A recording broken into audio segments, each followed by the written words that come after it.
अहिले चाहिँ हामी खाताको जङ्गलमा छौँ। यो चाहिँ लमसम 2 किलोमिटर होला। यता पनि जङ्गल छ, यता पनि जङ्गल छ होइन। त्यहाँ चाहिँ पहिला सुनेको है, हात्ती लाग्थ्यो अरे, त्यसरी बाघले पनि एट्याक गरेको थियो होइन। अब हामी लमसम कोठियाघाट पुल पुग्न लागेको छौँ। नेपालकै सबैभन्दा लामो पुल हो अरे कोठियाघाट भन्ने पुल चाहिँ। त्यसपछि यहाँ यो जङ्गल छ, यहाँ यसो छल्ने छ, उता मन्दिर जस्तो छ, यहाँ मन्दिर जस्तो छ।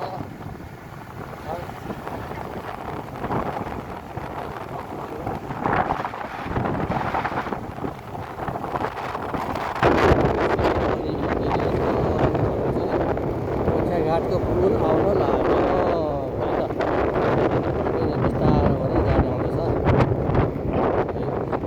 भिड चाहिँ आयो, भिडभाडै छ जस्तो छ। आज न्यु इयरको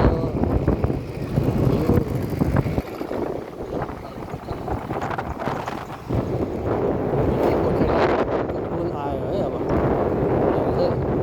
पुरानो यो होटलहरू छ कोठियाघाटमा।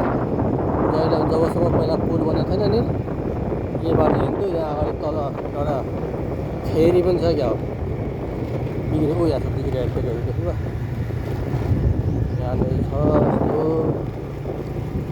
आज भिड छ त्यहाँ, कति भिड हो यस्तो भिड। ट्राफिक चलाउनु छ, हामीमा छ भिड। नेपालकै सबभन्दा लामो नदी। ओ त्यो छोरी त बच्चा बाटो काटेको। ओहो त्यसरी बच्चा नकाट्यो हो यहाँनिर हिँड्ने हुन्छ। यो नेपालको लामो सबभन्दा लामो नदी कोठियाघाटको पुल।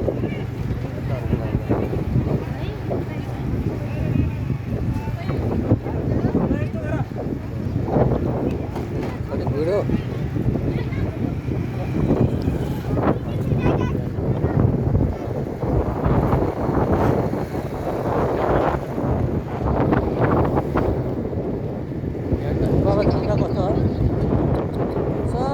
खत्तम भइसक्यो यार।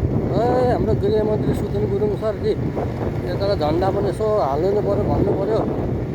अन्त झन्डा नेपालको झन्डा सबै तल गर्छ नि यार, थोरै हामी नि त गीत लाग्यो।